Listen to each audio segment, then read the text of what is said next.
We never know where life will lead us or what may hinder us along the way.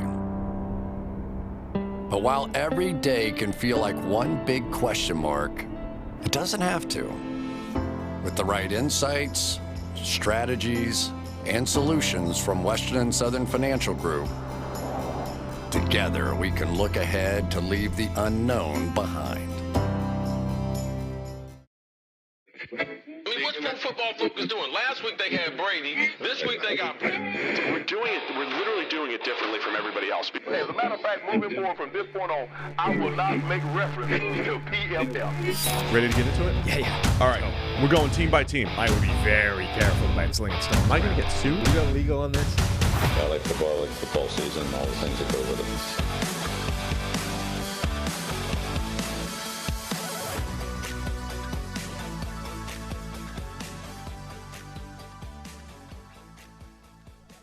Welcome into the PFF NFL podcast. Steve Palazzolo, Sam Monson. We're back here on a Monday morning. Welcome to all of our live YouTube viewers.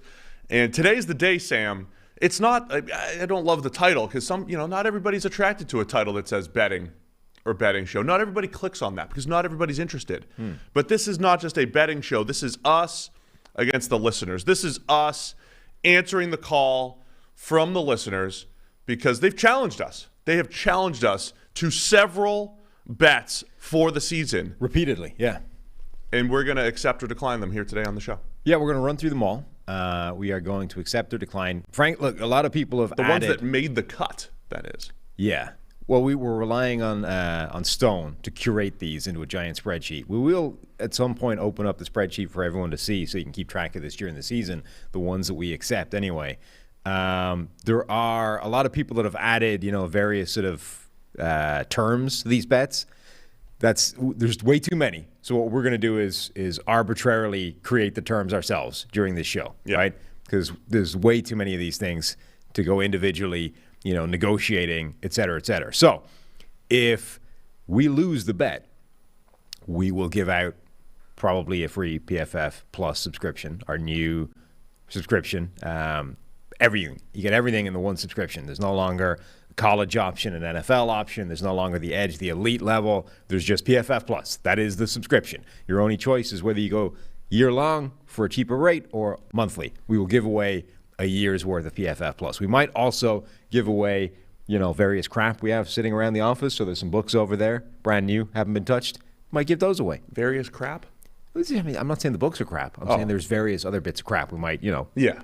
I feel like you could, entice that a little bit. Sell it a bit more? Yeah. Okay. Anyway, if, however, we win the bets, all we would ask from you, dear listeners, dear loser listeners in this instance, is to buy yourself a PFF Plus subscription using the promo code NFLPod. So we get credit for it. We get credit for the victory. It's all about credit. Exactly. Well, it's all about credit and it's about victory. Yes. Ours, not so much yours. What percentage do you think we're going to hit on this? I don't. At least 70-80%, right? I think we'll do well because, the idea is we're picking the bets that we believe in the most, We're not picking the ones that we think are a coin flip, generally. Yeah. I mean, we are picking and choosing the right ones here. So in theory, we should have a pretty good strike rate. Otherwise we're bad at this. Yeah, theoretically, we should be good here. So do a little charity drive update, and then we'll get into the show. My pinned tweet at PFF_Sam or the description of this podcast, Charity Drive 7.0. We are raising money for a group called Needs Inc., NEADS. They help raise money to provide service dogs for people because apparently a service dog to get bought and trained is the guts of $60,000. And if you don't have $60,000 but you need a service dog, you're kind of in trouble. So we're raising money for those guys. We are up to $1,710 in total. We have big and small donations. We appreciate every single one of them. So, yeah, we're getting there. We're almost at the point where we get to unloose the cannon, unleash it or loose it, and see if we can hit 60 miles per hour. Looking forward to it. So, appreciate that. At PFF_Sam. I think I might give it a little retweet again this week, and we'll get that cooking. The mailbag was unkind this weekend too. I saw you tweet that out. Well, somebody wants us to update the logo to reflect the fact that I no longer have hair. Someone said lose my beard too, but then it just becomes like a white face. Oh, and somebody else also suggested that yours needs to be white. Yeah, I mean, so we would throw some gray into my hair and beard and just kind of have bald Sam. Yeah, yours, when you take away the beard, looks very weird. Yeah, so but I have a beard. It's just really, really thin, and I shave once a week, so it's thin on Monday, and it fills in by the Thursday show. So I still have a beard. It's just a lot thinner than what's on there. We mentioned late last week that there was, a going away party for Neil Hornsby. Your wife suggested that your hairline was actually very similar to mine, which pretty harsh. She misspoke. Even coming from my perspective, that was pretty harsh. She was emphasizing the widow's peak. The widow's peak. No. There's no way in which that's a kind statement or even no. It's bad. It's pretty rough. Well, okay, we got a show to do. But first, if you haven't heard by now, Underdog Fantasy is the best and easiest place to play fantasy football this summer. We've all been there in fantasy football leagues. It's Sunday morning. You're digging through the news reports over at PFF.com, trying to figure out whether to start your stud receiver that tweaked his hamstring last week, or you got a player on your team who's been getting into the end zone, and then one week he suddenly goes off. Hasn't been getting into the end zone. Then he goes off for 30 points on your bench. You hate that. But Underdog Fantasy takes away all the stress of who to start each week. It's all lifted off your shoulders because it's best ball format. Draft your teams before the season starts and get the best score in your lineup each week. Our friend Josh Norris, he's been all over Twitter in the Twitter ads. He's doing jumping jacks. He's smiling at you. He's telling you, go to Underdog Fantasy, and that's what we're telling you to do now. Right now, you can draft an Underdog's Best Ball Mania 3 tournament to take your shot at $10 million in total prizes. Plus, Underdog will double your first deposit up to $100 when you sign up with the promo code PFF. If you play 10 of those dollars using promo code PFF, you get a free PFF subscription. So Underdog's drafts close just before NFL kickoff. It's less than 2 weeks away, my friends. What are you waiting for? Head to UnderdogFantasy.com or the App Store. Play $10 with code PFF and draft your Best Ball Mania team today. All right. It's the betting show. So here's the other thing we had to lose. We had to lose. There was some very, detailed emails and discussions and reasons for this. We kind of had to pare it down, right? Yeah. So we'll give you the name, the claim, and then whether or not we accept. Well, this is great because we can pass away some blame here. If we happen to butcher the bet that you've made, it's Stone's fault.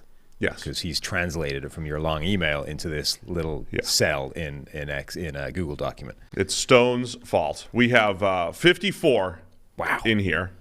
I just looked at one that will absolutely be denied. But a lot of these we will be skipping over very quickly because you've got the wrong idea, you got a bad bet, and we're going to say no quickly. Having said that, some of them will be interesting. We'll talk a little bit longer about them.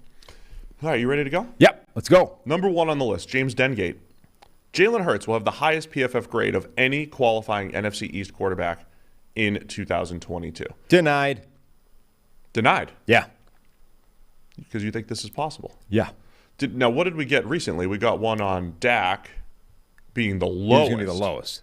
Right, that's a lot easier for us to accept. Yes. Jalen Hurts having the highest grade of Carson Wentz, who we already beat out for a job, Daniel Jones, or Dak, who we've already said, we could see him taking a step back and flipping a few points to Jalen Hurts over Dak is not a crazy thing. No, I mean, last year there was 3 grading points between the two of them. If Jalen Hurts has gotten slightly better or Dak Prescott has gotten slightly worse, each of which we think has taken place this offseason, it would make sense. So, hell no. All right. There's a note in here. Probably skip this one. Too similar to someone else's. Have we already accepted that? Bills O-line, this is from Cole Wilkinson. Bills O-line will be best it's been since 2019. Yeah, we had a Bills offensive line. Okay, so we've already done that. So we're going to decline that because we already had one. Remember, the goal here was to say, Sam and Steve, you guys are saying X, but I believe Y is going to happen. Yes. Right? I mean, that's the biggest thing. And Y is sufficiently different from X that we are going to bet on it. Drake Frere, a punter, will have a 90-plus PFF grade using the 20% threshold. Yeah, again, denied entirely. I'm not passionately against punters being above 90. I don't know. Entirely possible. Yeah. Also, full disclosure. Can't say I've been on our punter page in the last 5 to 6 years. Can't say I have. I really don't know what punter grades look like range-wise. 6 years. Look, I'm one of the top NFL analysts in the world. Just saying, right? Okay. I mean, just like in the grand scheme of things, top 1%. When do you think the last time Skip Bayless was on the punter page? Oh, I mean, if it's to win an argument with Shannon, Yeah. you will. Tom Brady, poor Tom, only has the 29th best punter. When do you think the last time that show was talking about punters? Yeah, right. I mean, when's the last time that show had a lot of viewers? Wow. What? Wow. You're just out here blowtorching. Yeah, I'm just going scorched earth all the time now. Maybe their intro will have you on it, the way we have them. I don't want to hear about what is that show? What is it even called now? It's not First Take. That's the other one. It's It's Idiot Undisputed. Take. No? Yeah? Is that it? Yeah. Undisputed? I don't want to hear about Undisputed. There's a dispute involved between Skip and I Shannon. don't want to hear about Undisputed on the show, Sam. Okay. So we're declining the punter one, and we're going to decline the next one. Josh Dotz. Like, what kind of bet is this, Josh? Justin Fields will have a higher PFF grade than Zach Wilson. Okay. Yeah. I mean, you're going to sense a theme here. If the general reaction to the bet is, or to the suggestion is, yeah, I mean, that could happen. It's a bad bet. Now listen, just to go back to Drake here, he's one of the punter guys. He wanted to offer $50 to charity of choice if he loses. If he won, he wanted 15 minutes of a podcast devoted to punting. He's the guy that's been trying to push us to talk punters. There isn't just that's one. the other reason I don't want to accept this. There's a few people that are incredibly keen for us to talk punting. Unfortunately, I'm just assuming it's the same guy. There's no way we have more than one person. There are multiple people that are very keen for us to discuss punting. Man. Okay, so here's one. And it's kind of too specific. We're going to change it. Ethan Woody. Christian Watson will lead all rookie wide receivers in PFF WAR over the final 6 games of the season. Yeah. So here's the thing. I'm guessing that Ethan is trying to say, hey, Christian Watson, he's off to a slow – this is the Packers wide receiver, second rounder. Mm-hmm. He's off to a slow start in training camp. He's a rookie. He'll get, he'll hit the ground running in the second half of the season. So I want to be specific. We're going to call it WAR, last 6 games of the season. 2 things here. WAR, we don't actually track on a per game basis, so we can't really do that. I mean, we could keep track of this. It's not impossible, but it's just I don't want to do last 6 games. So I would throw it back at Ethan and say WAR for the season or it's declined. Okay. And if Ethan, not to put words into his mouth, and I don't have his original email here either, if he was trying to say Christian Watson, late bloomer type, I want to focus on that, we'll say even top 2, maybe, for the season, PFF WAR. Yeah. What do you think? And now, again, I'm not like completely against this. I think it's unlikely. Yeah, I don't. So generally, I think trying to parcel up the season into too many little bits is kind of a pain. So I'm with you. We also don't want to do. I mean, it's small sample sizes. It's not. Yeah. It's not getting at the heart. I'm with you though. I don't like the final 6 games things. I don't like. And I think his point is. That it might be a slow start, but by the end of the season, that guy's going to be cooking, which for Green Bay might be all it needs. When they get to the sharp end of the season, all of a sudden we have a really good wide receiver. So I think generally, because of the kind of differences here, it doesn't become a bet once you like, if it's over a full season, it doesn't do what he wants it to do. If it's over 6 games, it doesn't do what we want it to do. So I think this is a reasonable suggestion, and I think I might take the bet as a sort of point of principle, but specifically, no, we're going to decline it because it just doesn't work. I wrote a revisit status, so I'm going to revisit it because I'm curious. I want to go to the end of the season, maybe use grade and see if Christian Watson's good at the end of the year. That's we'll one revisit I think, it. Yeah, that's not – nobody's going to bet on that one, but I think that is one – we will come back to that anyway as part of the whole Christian Watson analysis over the course of the year. Like, what did his season look like? And we'll have a bet review show probably at the end of the year. We'll go through all these and see how they did. All right, Isaiah Sweeney says the Ravens' pass rush will be top 10 in PFF WAR at Week 9. So it's another – I don't understand why the filtering there. So season or bust. So you're either taking the whole season or not. Oh, man, I mean, are there any that we're going to accept here? I'm sure at some point, but I don't – no, no. I'm out. All right, the next one I know that we already accepted. Right. And we did bring this up on the show. So let's review this. I don't remember saying the name. No, so somebody was it's very similar to one that we accepted. So it's almost the same, I think. With the one we accepted was the first 3 players or something. Would have the high. So it was building off Jake Peters. So Jake Peters came in. We accepted a bet, so I mean, we don't need to do both. No, it's almost the same, so we're not doing this one. This was the Patriots' entire draft class will generate more WAR than the Ravens' entire draft class. Yeah. We initially did it, first 3 rounds? I think so, yeah. Or first 3 picks or whatever it outside was. Outside of David Ajabo. Yeah.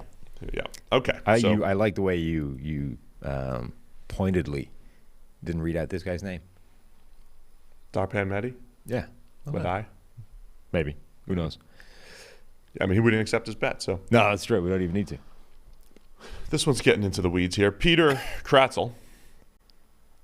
Wan'Dale Robinson will have a top 10 PFF grade among qualifying NFC East wide receivers. Let's think about this one for a second. There's 4 teams in the NFC East. There's 8 starters. Yeah. 12 if you include the slot. So we're saying Wan'Dale Robinson's going to be he's going to be top 10 of maybe 12 to 14. If the term qualifying wide receivers is doing quite a lot of work there. For example, if you go to Premium Stats last year and you put the 20% filter on, which is, the lowest preset. What we usually use. Yeah, the lowest preset filter would be what you standardly use as qualifying. There were only 14 NFC East receivers. So to get 10 out of 14 is not that difficult. Top 71.4%. Basically what we're saying is that he isn't Jalen Reagor at that point. Did you see a pic? There was a video. It was somebody's tweet or it was a TikTok or something, some social media thing that was funny, and I can't reference it because I didn't see the guy's name, but it cut to a preseason bit on the Eagles sideline, and Jalen Reagor had one of those, what's the non-brand name term for the Theragun things, the massage? There's a million of them.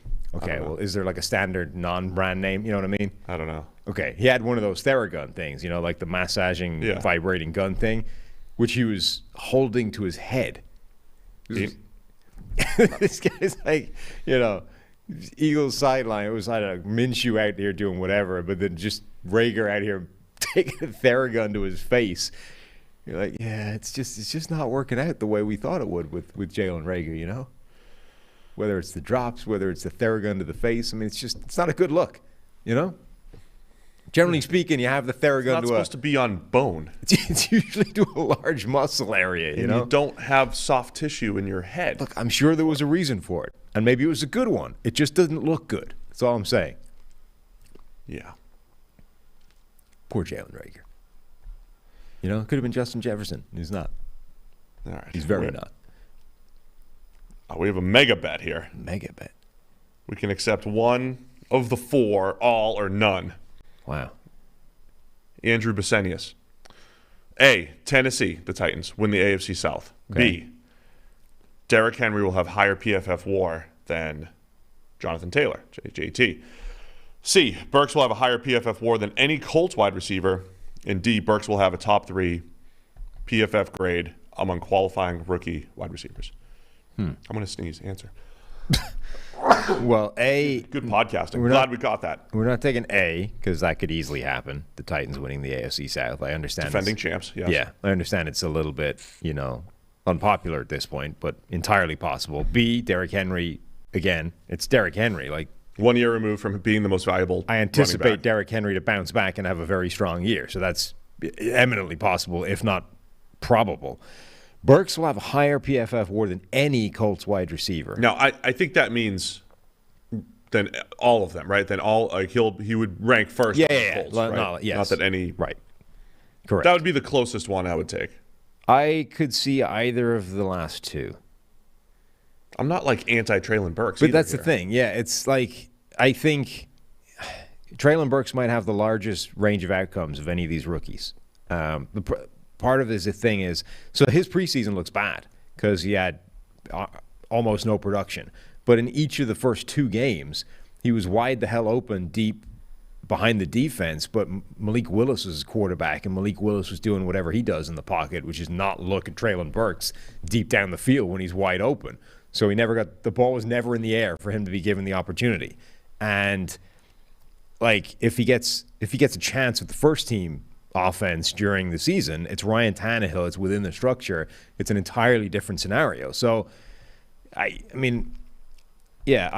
I could see it. I think either of those things are plausible. I think both of them are probably unlikely, but it's not because of Burke. So I'm kind of inclined to decline this one. All the way across. We're declining again. Can we get something we're going to accept here? Oh, here we go. Tie Guy 312 on Twitter. The Browns will start the season 4-0. This is regardless of the Watson suspension. Which is now in So we know Watson's out for the first 11 games. Correct. So, Cleveland Browns schedule this year. Tyler says it wasn't him. We are at Carolina. Well, that's 0-1. You're not Tie Guy 312? We are against the New York Jets, 1-1. We are home to Pittsburgh, and we are home to the Atlanta Falcons.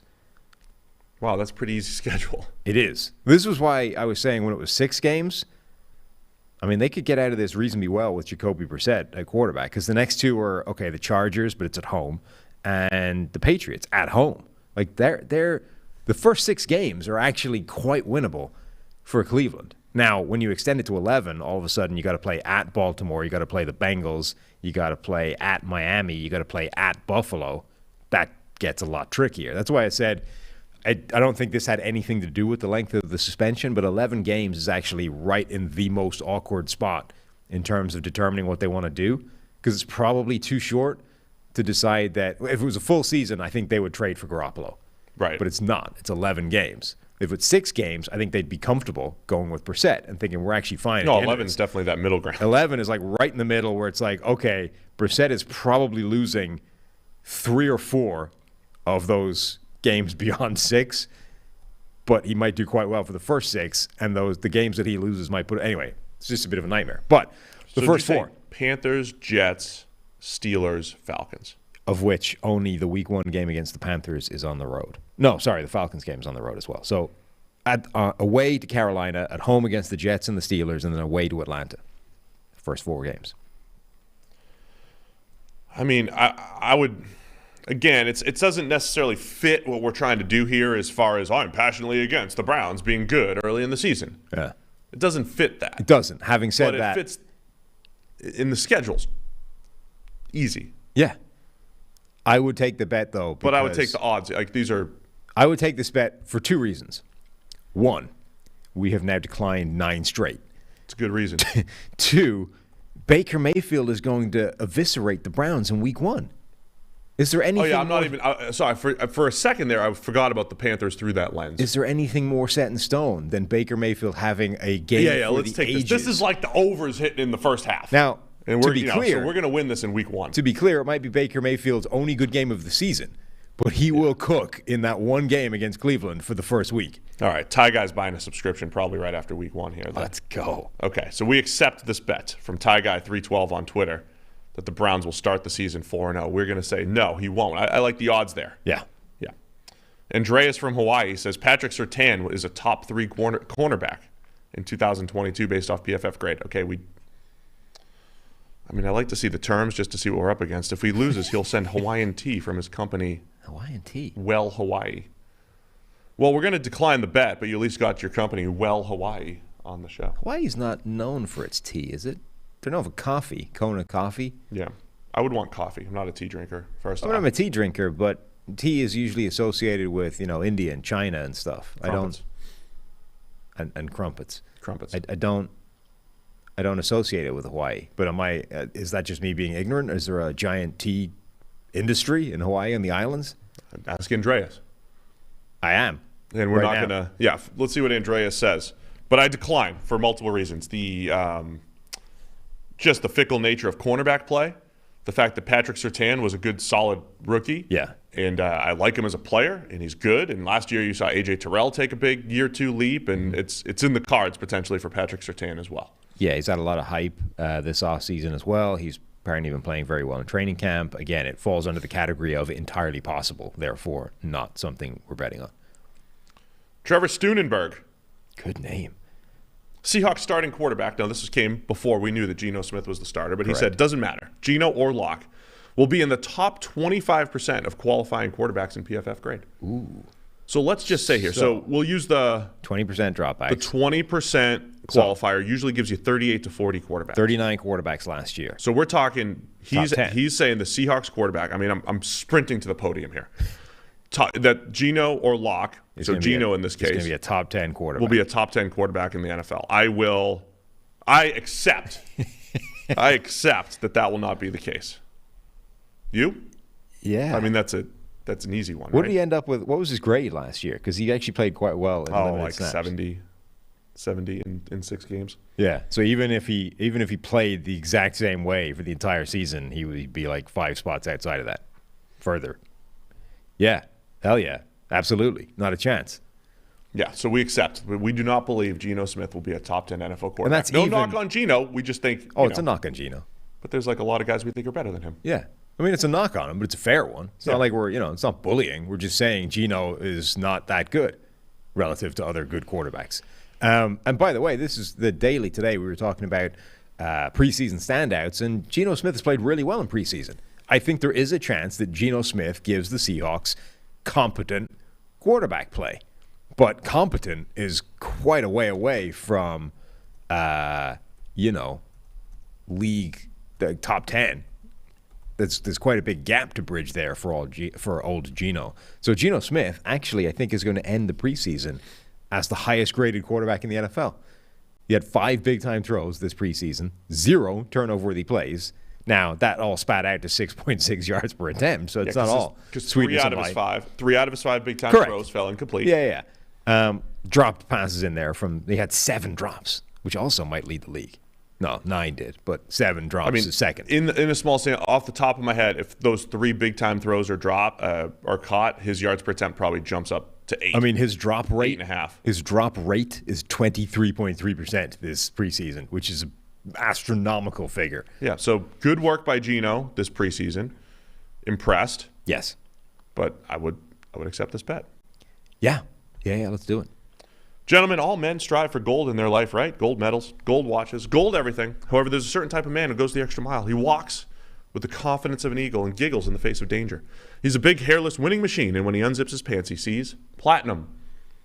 That's right, Manscaped would like to introduce you to their best and biggest ultimate hygiene bundle yet. It's the Platinum Package 4.0. Manscaped is the leader in below-the-waist grooming. Now trust them with the whole shebang. Join the 4 million men worldwide who trust Manscaped by going to manscaped.com for 20% off plus free shipping with the code PFF. Manscaped's brand new Platinum Package 4.0 is the biggest bundle they've ever offered, giving you a bulk discount on Manscaped's top products. Get 20% off plus free shipping with the code PFF at manscaped.com. It's 20% off with free shipping. Manscaped.com. Use the promo code PFF. It's time you enjoyed the finer things in life and get yourself a Platinum Package for your Platinum Package. So you were saying, we're talking to the chat here. You were saying before the show that you didn't want to read the same Manscaped read again, and we were also saying you apparently had a rough night of sleep with all the kids. Tyler had a rough night of sleep. Mine was disturbed, but not necessarily through child interaction, just because for some reason my room was like 1,000,000 degrees Fahrenheit for the night. Okay. Not Celsius. No, Fahrenheit. 1,000,000 Celsius would be. It's at least a few way below worse. 1,000,000 Celsius. Yeah. We're into Kelvin here. Yeah. But it did seem to produce a random ass dream, and the random ass dream was that I, for some reason, had to read the Manscaped read, but it had been like butchered. It was bad English. Like the copy was all messed up, and it didn't make any sense. Right? It wasn't English. So I took a few stabs at reading this thing, and it wasn't forming sentences. So I had to ad-lib the Manscaped read. That's true. I did what I could, but it was a struggle. I feel like we need to make this a reality. It could have been worse. It could have been your dream. At least you have copy that makes sense and works. Man, we could make that happen. I'll just throw it your way, Sam. Will you go and redo the copy, and then it's your turn? And it won't be in the Queen's English, so we'll just be a mess. Really throw you off. Uh-huh. All right, Caleb Maris. He says Hollywood Brown will have the highest PFF grade in his career. No, again, could easily happen. Yep. Nope. Sure. And I don't even know I don't know Hollywood Brown's grades off the top of my head. I think his best grade's probably mid-70s is my guess. Which means he would have to play pretty well. Low to mid-70s. Let me know when you get there. I'm but we're going to decline this. I mean, he's heading into year 4 of his career, and he's in a situation where he's probably going to get targeted. He's going to get targeted more than he was in Baltimore. His career high is actually only 71. 71? Yeah. Yeah, I mean, that makes it even worse. It does. But that, again, it could easily happen. In fact, it might actually be probable that this will be his career best grade because Kyler Murray quarterback, airing it out, blah, blah, blah. Decline. Alex Salazar says Aaron Rodgers will be a top 3 MVP candidate. Okay, great. He's the back-to-back reigning MVP. Some people didn't get the assignment here. They did not understand the assignment. I mean, look, you ranked him as the top. I mean, you were wrong, but you ranked him as the top quarterback coming into the season. Yes, and so I mean, all right. In fairness to Alex here, we have been, or at least I have been, harping fairly significantly about the connection between, look, this might be the worst wide receiver crew in the NFL, and the last time Rodgers didn't have a true number 1 wide receiver, it was the lowest PFF grade of his career. But that doesn't mean like you should anticipate that Rodgers will suck this year. It just means that he has a harder job than he's had since at least 2015. But he is in a run of back-to-back MVPs and is as good as any quarterback in the NFL or in NFL history. Generally, we should probably assume that in any given year he will be a top 3 MVP candidate. Yeah, I think Rodgers is going to be good this year. I don't think they'll produce as well as they did in past years. I don't think he'll win MVP. That's not going out on a limb. It's just, I don't think he'll three-peat. And by the way, the other element there is that Green Bay will be good. So his candidacy for MVP will likely be better than his overall performance. The third element is that a top 3 MVP candidate also doesn't really exist in the NFL. Yeah, according to whom? They give 50 votes to people, and it's not like baseball where you rank your top 10 MVP candidates, and then there's a top 10. They literally give 1 vote to everybody. And you can have a guy that is first in MVP. You can usually have a guy who comes in second. But in many given years, there's not even a third. Well, also, I mean, who's defining this? And this also says candidate, but whatever. Yeah, that's what I mean. So last year, there was a group of people that thought that Jonathan Taylor had a strong MVP case. Now, from this position of hindsight being 2020, where was Jonathan Taylor's MVP candidacy last year in number form? I mean, I'm assuming this means like he'll finish in the top 3. This means he'll finish in the top 3. But again, that's which doesn't really. But I'm saying it doesn't exist in the way the NFL. So that's that's an ill-defined bet as well as one that we don't like. Jonathan Kagan. Hey, Trevor Lawrence will have the highest PFF grade among 2021 draftee quarterbacks, and Mac Jones will not finish second. So I'm not against Trevor Lawrence having the highest PFF grade at all. Yeah. The one thing that makes this more appealing is that he's essentially ranking Trevor Lawrence 1, Mac Jones not 2. Yeah. So there's a couple specifics in there that might make it more appealing as far as the odds go for us. But again, it's not that we're rooting either way. It's not like this is a preseason take that we have that's being pushed back against. Yeah, the Mac Jones thing gets me closer to accepting it, but I'm still not there. I mean, I'm kind of thinking that Mac Jones probably does take a step back this year, if just for the Josh McDaniels to the current situation thing. I don't think that's going to be good for him. I also think he probably played better last year than maybe his baseline will be, early in his career. So I could see that. I could also see Trevor Lawrence being the best quarterback next year or this year based off, again, like not having Urban Meyer as his coach. And it's one of those things where, when you look back last year and you sort of re-ranked the quarterbacks, it didn't change that much. The Mac Jones analysis should have changed a little bit for most people. The closest one to changing other than that would have probably been Zach Wilson going down. But the rest of them are kind of like as you were. Justin Fields was Justin Fields. It was a roller coaster ride. It was kind of crazy. If you love Justin Fields, you still love Justin Fields. If you thought Justin Fields stank, you probably still think he stank. The Trey Lance thing, we barely saw him, so that probably didn't change your opinion much. And then Trevor Lawrence, again, like if you love Trevor Lawrence, there's people out there standing for him still, being like, oh, look at this amazing play in the pocket this one time against, whoever. And if you didn't, if you didn't love Trevor Lawrence, of which there weren't that many, there's negatives there. So I think this group could essentially end up in almost any order, and it wouldn't be that shocking. Yeah, so we're declining that. Yeah. Would not be surprised if Trevor Lawrence has the highest PFF grade. Would not be surprised if Mac Jones also did not finish second in that group. So I wouldn't be surprised by either. Toby Howell says the Chiefs' offense and defense will finish top 5 in. Now he brings up DVOA. Ooh. Whoa. Ooh, that's a football. Well, sorry, that's the Football Outsider stat. Yeah. No, he put or another stat of your choice, I think, or Stone maybe did that. But somebody said another stat of your choice. My choice. I mean, I don't know enough about DVOA. I do know that Football Outsiders number. They do. I think it does a decent job of sifting through team metrics as a team metric. I would use EPA per play. But once again, I'm not opposed to this happening. The Chiefs' offense being really good and the defense being improved and good. Yeah, so in the a offense, league where defense fluctuates anyway. The offense definitely should be top 5 in EPA per play. I mean, last season was a down year for the offense, and they still ranked first, right, in EPA per play. Weren't they first? Am I making that up? I'm reasonably certain they were first. I'm trying to find where they were in defense right now. Defense, they were probably in the 20s. Defense. Again, fickle nature of defense. They were, in fact, 23rd. So I think that's unlikely. I think it's unlikely, but I'm not sprinting to the podium for it. I'm not sprinting to the podium for it, but I would be prepared to bet that the defense. Don't overdo it. We're gonna accept this next one. The next 2 we're gonna accept. Maybe 3. I mean, all right. I'm just saying I would be prepared to go that the defense for Kansas City will not be a top 5 defense this year. I don't want to bet on defensive performances, man. They're all over the place. Just disappointed principle. You don't want to bet on defense. Yeah, I mean, it's going to make this show a little bit worse. Steve doesn't touch defense. No, I'm not saying it like that. I'm just saying I don't feel great about this. But can we get a deciding vote from Tyler?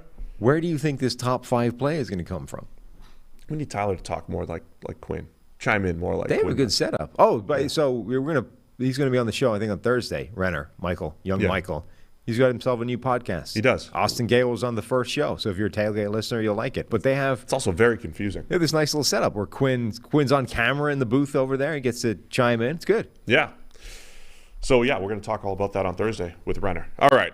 Chiefs offense, defense, top 5 in EPA. Yeah. I would decline it. I would accept it. They're not going to be top 5. No, I'm not letting you push me around here. I'm standing up.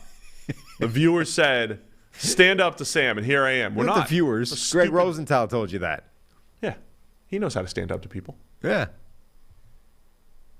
You know. I'm standing up. I'm saying no. We're going to accept the next one. All right, that's fine. I tried. What's your name? Steve takes a stance. Who did? Toby Howell. Toby. I tried Toby. I would have taken your bet. Whatever. Apparently, it's Steve fun. doesn't want any part of it. We'll accept it. It's fun. I stood up to you, though. Let the record show. You just backed down. I accept it. Toby Howell, just because it'll be fun. It'll be fun. It's a fun bet. Yeah, okay. We're trying to win more subscriptions here. Yeah. It's good odds for us. Jonathan Terrazas. Is that right? I doubt it. So this is a Jaguars one. This is trying to push the Jaguars draft class, which got trashed a little bit. Free agency class? Free agency class. My apologies. Free agency. He says Brandon Scherf, if you could look him up really quick. Brandon Scherf will have the best career. He'll have a career year in PFF grade. So that's their new high-priced guard. Yes. Christian Kirk will finish in the top 10 in yards, receptions, and touchdowns. Okay. That's and, not or. Yes. And then Folo Fadakasi will finish top 10 in run defense grade among interior defensive linemen. Now, that's 3 different things. Yes. It's all lumped into one. All of these things need to hit. It is like a 5-leg parlay, essentially, because you have Scherf best career grade, Christian Kirk yards, Christian Kirk receptions, Christian Kirk touchdowns, Fadakasi run defense. Yes, absolutely, we accept this. always be the house in the parlay. The 5-leg parlay, of course. Like if Christian Kirk finishes 11th in yards and everything else hits, of course we win. So Scherf's career year previously, like 86. 84.1 in 2020, 84.1, which is his only season, by the way, above 80 as a PFF grade. Yeah, which is good. I mean, he's a very good guard. He's been consistently between 75 and 80, but that's the one year he's been above 80. Scherf's a very good guard. The odds are in our favor. So last season was a career year for Christian Kirk. Where did he rank relative to with all those things? So what do we got to get? Top 10 in for Kirk? Yards, receptions, and touchdowns. Okay, the triple crown, the Cooper Cup triple crown here. There's almost no chance he achieves that, right? Last season he was 24th in yards.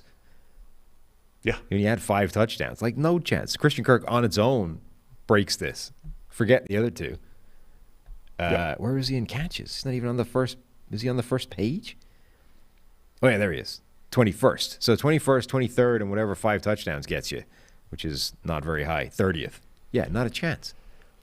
Not a chance. So we accept. We accept that bet. And I believe the next one we'll accept as well. Lee Miles says the Falcons will finish with the same record or better than the Chargers. I mean, yes, accept, absolutely. And but by the way, if this comes off, we need to send Lee Miles something extra because that's a hell of a prediction. He'll get 2 PFF pluses. Send Lee extra. We have notes. We have notes here. Yeah. We've added notes. The other thing we need to, so PFF Plus, our new subscription, go and sign up to that using the promo code NFLPod if you are so interested. There's also a free week, which is the first time I think we've ever done that. If you want to see what's in there, free week of PFF Plus if you go and sign up. There's also an app. Yeah. There's an app. Tell everybody about the app because it's live. For years, we have had people saying, when is PFF getting an app? When's an app coming? When are we getting an app? When are we getting an app? App. It's been bayed for by the crowds for years. Now what's the thing? Now it is the thing. Today, the app will be launched on the Apple the store, whatever the hell it's called, the Apple App Store. So it's out to be used. We've got a bunch of new stuff in there. It looks super slick. You get all the content there as well. But there's some really awesome fantasy stuff that's there in terms of drafting and sleeper picks and all that kind of stuff from the PFF fantasy talent, whether it's Ian Hartitz, whether it's Dwayne McFarland, Nate Yankee, Kev Cole, all kinds of cool stuff. And then there's going to be sort of betting stuff there as well, highlighting a lot of the stuff that we saw that PFF has been doing before that kind of highlights where the edges are, highlights good bets to make and all that kind of stuff. So super excited about the app. And it's going to be, this is iteration 1. It's only going to be getting better from here on in. So go check that out. Appreciate everybody. And we, like I said, we're going to send Lee Miles, probably like a book and a subscription. But you're not allowed to download the app unless you give it a 5-star review and write something funny in the comments. Give us an awesome, funny Here's what we review. Want. Write Sam and Steve sent you. Yes. Or Steve and Sam. Yes. All right. So when you go to the app, again, this is all about credit. This is like, and we'll absolutely retweet the best ones. This is internal street cred here at PFF. Steve and Sam, the PFF NFL podcast, we want to be the people to send you to the app. So we sent you for the 5-star review. We just want to feel loved. Not necessarily from our listeners. We feel that love all the time. Yeah. From the people inside PFF. We just want We don't feel that enough. We just want Chris to love us. Exactly. Yeah. And we don't feel it enough as it is. So we need to go with documented evidence to say, look, other people, where is our love from you guys? Sent here by PFF Hall of Famers, Steve and Sam, which we are. We are PFF Hall of Famers. I wish people would stop mentioning that ever. Oh, like unless you actually come good and get the watches they're supposed to come with this. I do have to push. Yeah, we're going to get the watches for that, for sure. I'm a big fan of watches generally, and if you come up with a PFF Hall of Fame watch the way you're supposed to, I'll be all for that. Here's another bet we might win by week 2. Sweet. Zach guessed, Bucks will sweep the Saints in 2022, and Tom Brady will have a 90-plus PFF grade in both. So if he doesn't have a 90-plus PFF grade in week 2 or whatever it is, yeah, we would win. Now, look, 90-plus, here's the thing. I need people to understand. With the grades, the season scale is a little different from the game scale, is a little different from the career scale and the whole thing, right? Yes. Because we get this question a lot. We accept this. Yeah, we're going to accept this. I would amend it, like for Zach's sake. You're going to help him? Yes. I'm just saying, for his sake, I would explain. Because that's the reason. If you said 80-plus PFF grade, it would be challenging. Yes. Okay, so last season, Tom Brady had 90-plus game grade, and it was week 1. And what was his season grade? 92. Okay, so let me just explain that to the people because we get this question a lot about the grades. I'm looking at the grades and they don't make sense, right? Because this guy had 1675 grades and now he's an 87. Yeah. Right? And it's because I use the example of a quarterback throwing for 300 yards and 3 touchdowns in one game. It is a good game, but it is not the best game of all time. It's not even close to the best game of all time. 300 yards, 3 touchdowns.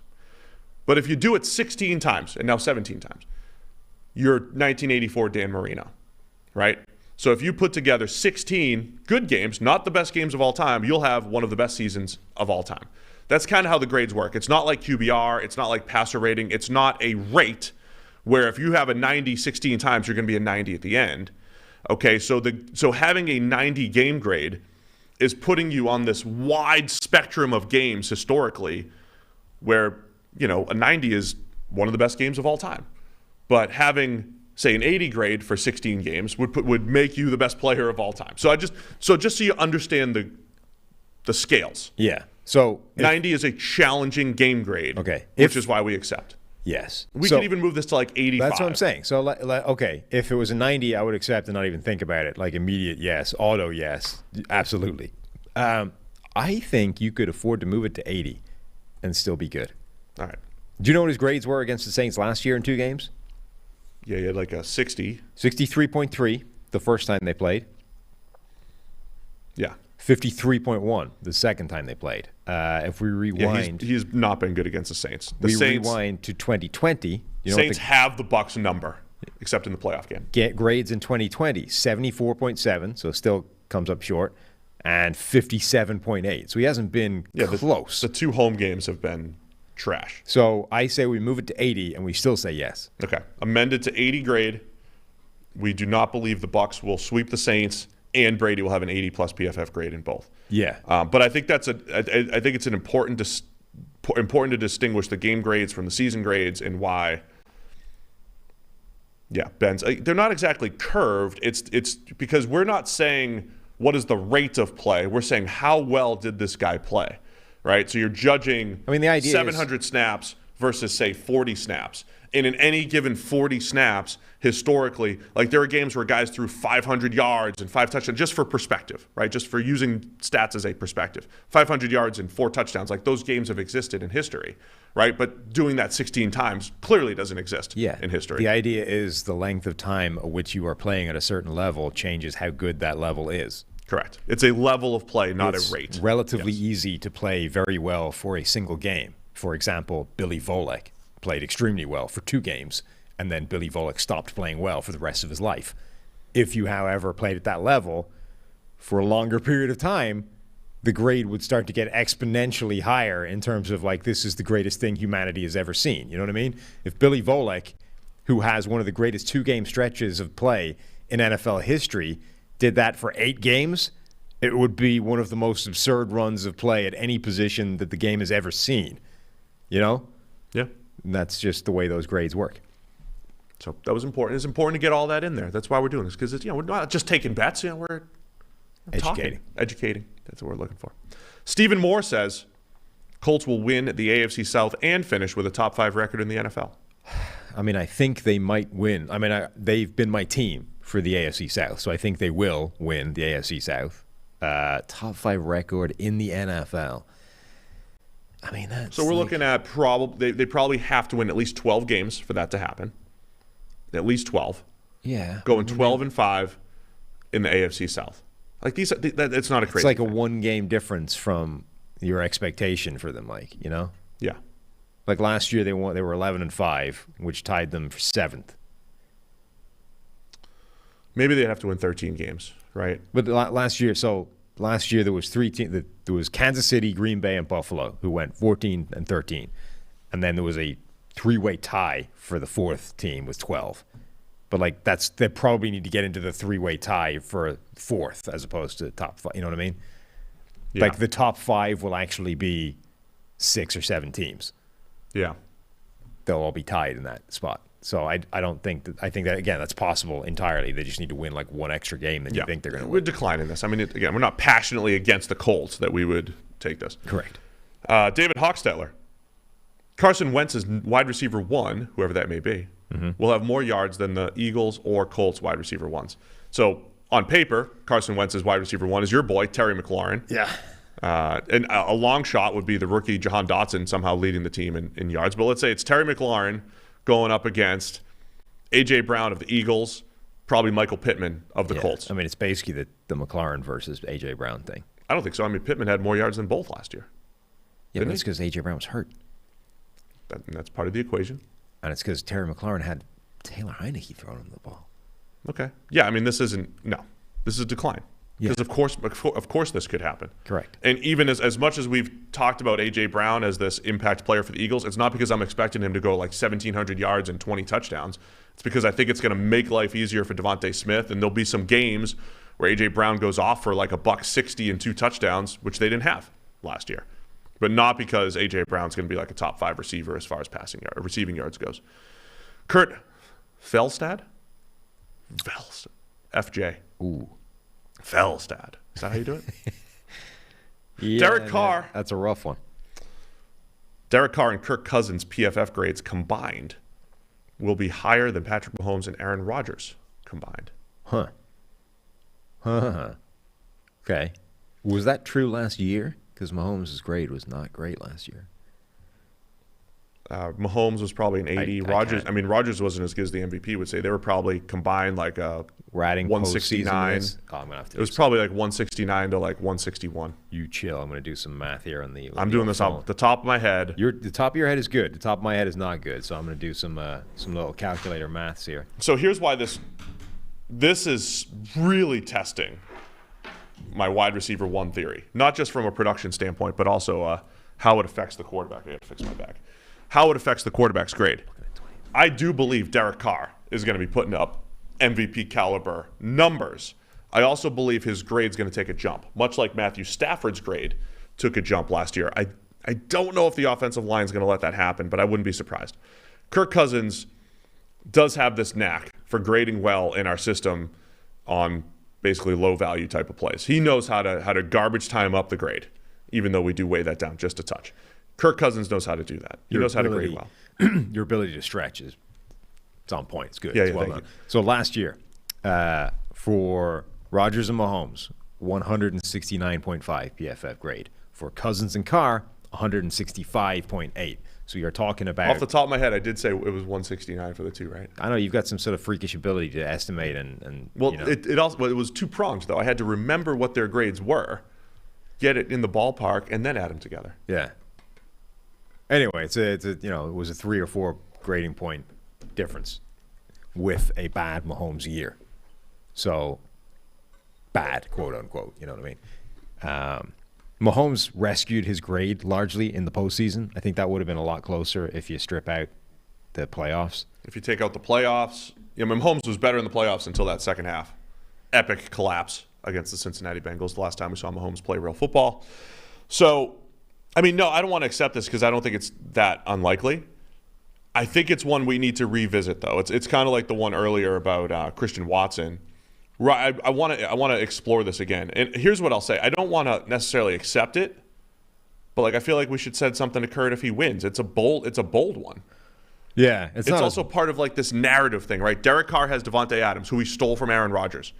Kirk Cousins has Justin Jefferson. Mahomes and Rodgers are looking to figure out who they throw into. They're going to have to spread the ball a little bit more. The impact of wide receiver 1, which I've now said 1,072 times this offseason, there's a lot to unpack here, so I think we should at least revisit it, but it's not one I'm like trying to accept because it was so close last year. Yeah, so I think it makes a lot more sense when you factor in if we get a decline in Rodgers' grade because he doesn't have any good receivers, maybe. If you factor in Mahomes probably bouncing back a little bit from last year, so that goes up, that goes down. Carr probably goes up with Devontae Adams attached to him, and then Cousins maybe stays where he is. You end up kind of even at that stage, right? So it's ballsy. It makes some sense. It's not as bold as the dude that thinks the Falcons will have the same record as the Chargers. Like that's a prediction. Guy named Vortex in the chat says swap out Kirk for Tua. So then now it's intriguing because now here's what you're getting. You can't like that's not for Kurt, but maybe Vortex wants to take this. Okay, I was gonna say that becomes Vortex's bet. Yeah, we'll cross off Kurt, and we'll put because then it becomes the guys who switch Devontae Adams and Tyreek Hill, and you're basically betting against us. That's true. But you're betting on the wide receivers being the guys that are going to put Mahomes. Make Derek Carr and Kirk Cousins, Tua. That becomes very straight better line. than Mahomes and Rodgers. Hey, Vortex, if you want to accept that, we will. We will accept that because it'll be fun to watch. He already did. Let's do it. Vortex, he accepts. I mean, I'm accepting on his behalf. He put it in the chat. Therefore, it's binding. It's a legally binding contract. That's how this works. All right, so we're going to add that. So I'm going to copy and paste. I'm going to say Vortex from YouTube says. Perfect. It's going to be tricky to. Hopefully, we win that one because it's going to be a pain in the ass to get his details otherwise. I'm assuming he's a consistent listener here. There you go. He's officially accepted. See, look at this. We got legally binding contracts happening in the chat live. Derek Carr and Tua PFF grades will be higher than Mahomes and Rodgers. Now, the initial terms from Kurt, we'll see what Vortex wants to do here. If he loses, he'll buy PFF Green Line, so basically our NFL PFF Plus. There you go. And donate $50 to the charity of your choice. If look, anybody, PFF all donations always gratefully accepted, win or lose. So, All right, so let's go back to the list here. We're at 23. We're at a pretty good pace here. Oh, we're flying. What time do we start? Who knows? What day is it? It's Monday. So we're declining the Cousins. Good job, Kurt, setting up Vortex for a bet. Well done. Chris Partridge says Gerald Everett, tight end from the Chargers, will be a top 7 tight end in the NFL this season based off PFF grade. All right. I don't care. I mean, I like Gerald Everett, big model guy. I mean, Everett, I've always liked Everett as an athletic tight end. I mean, the problem is that top 7 essentially puts you at the top of the group that aren't great anymore. Yeah. There's this year it could be Dalton Schultz, it could be Austin Hooper. Yeah. It could be C.J. Azama. It could be Gerald Everett. We don't know who tight end 7 is in the NFL. That's the thing. There's 6 really good tight ends in the NFL, and then there's a bunch of people who could go off any random year, particularly if you're attached to a very good quarterback. So, yeah, I'm out. By the way, I think Tua's going to have a great year. I think he's going to have an excellent year. Okay. Hashtag fins up. It's kind of a weird hashtag, but. Yeah. I mean, fins up. There's a lot of the NFL ones that are kind of weird. Yeah. I mean, tighten up is no more. I guess that's at least a play on words. No, fins up, man. It's not a particularly good play on words. I think Tua's going to have a great year. I just don't. I mean, I like the odds in our other bet. Okay. Austin Callahan says Zach Wilson will finish inside the top 15 QBs in PFF grade. Okay. But he also says Lamar Jackson will not. Don't we already have a Zach Wilson? We do. We have a top 15. But it was somebody saying do we have another? He'll finish. Oh, yeah, we already accepted a top 15 Zach Wilson bet, didn't we? It wasn't the same guy, was it? No. Yeah, we've accepted already that Zach Wilson will break into the top 15 in PFF WAR this season. So we already have this. Austin's trying to donate 2 bags of dog food to a local shelter in your names. Yeah, good for him. Well, all right, let's fold it into the same thing. It's basically the same bet. So then if he wins, it says free PFF subscription, and you refer to Zach Wilson as, quote, every mom's favorite player. I'm all right with that. I can do that. Let's go. Let's add that. So accept that one, fold it in. It's a double-pronged Zach Wilson bet, which does not in any way, shape, or form relate to any offseason story that Zach Wilson may or may not have been involved in. Yeah, I don't know any of that. Good. Jordan Webster says the Bears will have a top 20 offense this season. Wow. Okay. Now, he has terms. Oh? If he wins, we have to reenact the Bears SNL skit. With the cardigans and stuff? Ditka and everything? Yeah. I mean, I like the skit. I don't want to do the skit in Injustice. It's a good skit. It's pretty funny. We're not that funny. I mean, you think you're funny, but I mean, I'm pretty funny. I don't think you're like a, character actor. I'm just saying, you wrote this whole, video thing for Neil, and it was my joke that got the largest laugh. I set it up for you. I was the serious guy, and you interjected a joke about Chris spending all this money on PFF. It was funny. So the Bears top 20 offense. I mean, we've been talking about them as a bottom 3 everything this offseason. They were 29th last season.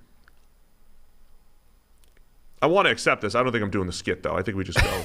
It would take a Justin Fields miracle for them to be top 20 this year. How much does the preseason? Justin Fields, 90-plus PFF. He's been great. Preseason grade. Bears undefeated. Correct. This preseason. Hang the banner, as our friend Brad would say. By the way, Ravens also undefeated again. So they're like 27 straight years. 3 straight preseason games. I can't wait for the 30 for 30 on the Ravens preseason streak. Has there ever been a more impressive and yet meaningless statistic than Baltimore winning? Well, I can't even know what is the number. 23 straight preseason games at this point. It goes back to like 2015. It's madness. It shouldn't be crazy. possible. But it's meaningless. It's Yeah. completely irrelevant, and yet it's just incredible. In games where you just don't care about the outcome theoretically, and your range of players is so all over the place. It's like, remember, somebody had some absurd run of like winning 12 straight coin tosses, which is the same kind of thing. It's like it's really impressive, but it's completely random and meaningless. Yeah, it's really impressive. Anyway, I think we should accept this one. The Let's Bears will accept not it. have a top 20 offense. And we'll say, let's just how about we just instead buy a subscription. I'm typing. Oh, you want me to talk? Fill the silence? Is that what you're saying? Yeah, got it. Okay. So we're going to accept this. So we're going to make this document living. Is that right? Yeah. We won't give edit privileges or anything, obviously. If but anybody, we'll anybody is a real Google Sheets master, these people that, remember I was telling you we'll about just filter by accepted bets and show them. Remember when I was telling you the Excel World Championships? Yeah, yeah. If you're like a Google Documents version of that person and can make this thing look pretty, email us in, and then you could help do that. And then what I want to do is clear all this stuff that's like the workings. Just have the accepted bets sheet, Yeah. and then make it look good. And then we'll just open up the document so everybody can track it during the season. Like all the fans, like everyone can have access to the document. We want everybody to have access. And you can see. We have accepted 10 other bets, by the way. So now it sounds like we've been, declining a lot of things, right? We have accepted 10 Before others. now. Is that right? Yeah. That's on the accepted tab here. But eventually we'll merge those and we'll have one document. All right. So Cody Dodderman, Kyler Murray will not finish top 5 in QB rushing yards. I think he will, but it's within the realm decline of it. possibilities. Just decline it. Decline. In any given year, a coach can say, I don't want my quarterback to run as much. Correct. I want him to pass. Reed Manning says the Steelers will finish top 10 in PFF secondary rankings at the end of the season. Also, by the way, Murray could get injured easily, and that would stop that. That's where a lot of the season-long prop bets and stuff like that. Yeah. They have that baked in. Steelers top 10 in PFF secondary. Again, could happen. I doubt it, but not so against it that I think no chance. So declined. They have a bunch of players that we kind of like. Levi Wallace, Ahkello Witherspoon. Yeah. I think Minka Fitzpatrick's going to be better. It's not crazy. I think it is a weakness, but it's interlinked with like the scheme and with pass rush, which is good. So no. Colton Hagen says the Patriots will win the AFC East. Patriots beating Buffalo for the AFC East. It's another one where I'm not like passionately against it, but I like the odds. I mean, if we're just talking straight odds here. I'm pretty passionately against it. They have looked. This is going to be a fascinating study in what happened in training camp versus what's going to happen during the regular season. The Patriots. Yes. If anyone's been following the Patriots training camp, the beat writers, in a little bit of their preseason action, their offense has not been good. Their offense has been getting destroyed in joint practices, in regular practices. It's Matt Patricia calling the plays, which is new. It's supposedly it's a new scheme, which just on the surface looks like they're just running a lot more outside zone, which does not look like it. I mean, they ran a lot more downhill gap style runs. Now they're going more outside zone. It doesn't seem to be a fit so far. Their first team just got beat up by the Raiders. And outside of like one good throw, Mac Jones threw one right to a linebacker, didn't look great the other day. On paper, though, I don't think the Patriots are terrible. I think they're a good, solid team. We also don't think they're better than the Bills. And also, I wouldn't be surprised if they finished third in the AFC East. But this is going to be a fascinating study, and all of this stuff happened in training camp. And does it matter in week one? Do the Patriots actually look good offensively and they're fine? Or does it actually, manifest throughout the season that this offense is really a work in progress? Yeah, I don't like it enough to accept it. We got a million more bets. We got to go. Oh, you're trying to to. I was trying to make a really astute point here. Oh, okay. We're like halfway through. We're good pace. I know, but we got a lot of bets to get through, is what I'm saying. So I don't want to accept that one, which I'm only fair. Stacey Jacobs says the Raiders will finish higher than 21st in PFF power rankings by the end of the season.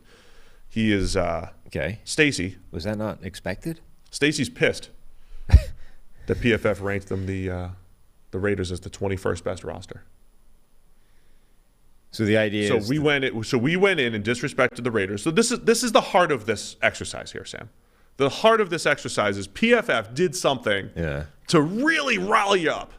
Panties in a bunch, the whole thing, right? I'm riled up. My team was ranked 21st best roster during off-season list season at PFF. I'm really upset about that. Therefore, I must email in and say they'll be better than 21st. That is the heart of this exercise. Yeah. So that is one, whether we believe it or not, we should probably put our money where our mouth is. But there needs to be one spot better? That seems... Maybe Stacy should put... I mean, if you said, no, you're so wrong, they're not 21st, they're top 5, that would be a bet. I see what If you're saying they're not 21st, they're 20th, what the hell is that? Tell Stacy if he or she says 15th. You better hope it's a he, because you dropped the panties in a bunch reference. That's going to get us into trouble. Well, you into trouble. I just sat here and let you. I refuse to be in trouble for saying things that are normal. Okay? I refuse to be in trouble for that. Raiders are going to finish. I mean, if you say like 15th in power rankings. I'm not even 5th. Like, okay. I mean, I'm going to decline it because I'm Team Raiders now. I think the Raiders, they're flying around on defense now. I think they're going to be better defensively. I think it's going to be an explosive offense. Nobody writes power rankings with the notion that the teams will be in this exact order in record at the end of the season or in EPA per play or whatever. There's like a margin of error in these things. And by the way, it's also a fluid and dynamic situation. Like teams that are number 1 now might lose 5 really important players in week 2 and rank 12th by the end of the season. That's entirely plausible. So hell no. Like if you came out and said the Raiders will be a top 5 team in PFF power rankings by the end of the season, I would be on board. Okay, give Stacy a chance to come back here. Here's the thing. We have some questions in the YouTube chat. Where do we send these bets? NFLpodcast@pff.com. You can email them in. We've already had a bunch of emails. I've been getting DMs. Email's the best place. NFLpodcast@pff.com. You send in the bet, and then there's still time for us to maybe add a few more before the season. Stacy, come back with a higher ranking for the Raiders. I get significantly higher. Declined. We want a better ranking. Read the next one. Stephen Robinson thinks that Daniel Jones will finish within 3 points, grading points, of Russell Wilson in PFF grade. It was probably close last year. Off the top of my head again, Daniel Jones 70, Russell Wilson 74. No, I don't think that'll happen this year. I'm inclined to accept this. Last year, Daniel Jones had a 71.1 PFF grade. Russ was 74-75. Russell Wilson had a 73.9 PFF. So this is a thing that happened last year. Yes. Which doesn't necessarily mean it's not a thing that can it's a thing that's going to happen all the time. Well, it's can Daniel Jones play close to the performance of a broken-fingered Russell Wilson? The answer is yes. Can Daniel Jones play within that margin of error of a healthy Russell Wilson? The answer is probably hell no. So I'm more of I do believe there could be a world where Russell Wilson has dropped off a little bit. But I also am not as big of a Daniel Jones believer that I would push back on this. So I would say I would accept it. Where do you stand on this? Because I know it happened last year. Yeah. But there's enough data historically that I think Russell Wilson is a significantly better quarterback than Daniel Jones. Enough that I would accept this, even if Russ does take a consistent step back from where he's been. Yeah. I mean, if you cross off, last year from Russell Wilson on the grounds that he was injured and then playing through injury and not playing well. The previous years, 90, 91, 87, 79, 81, 84, that kind of area. Yeah, so I would accept this. I think this is 3 grading points below for any of those numbers is where Daniel Jones is shooting to get to. Okay, fine. Okay, sure. Chris Partridge has a combo. The Jets will finish with a higher record than the Patriots or the Jets sweep the Patriots in 2022. It's not one that we're necessarily passionate about. I think the odds are pretty good. He's given himself some options here. Certainly I'm out with the or part. I don't think the Jets have swept the Patriots since 2000. Off the top of my head would be the guess. But most of those years involved Tom Brady. I understand. So that's kind of irrelevant. I mean, but they destroyed the Jets last year. They absolutely destroyed this Jets team last year in their 2 games. Zach Wilson playing like ass.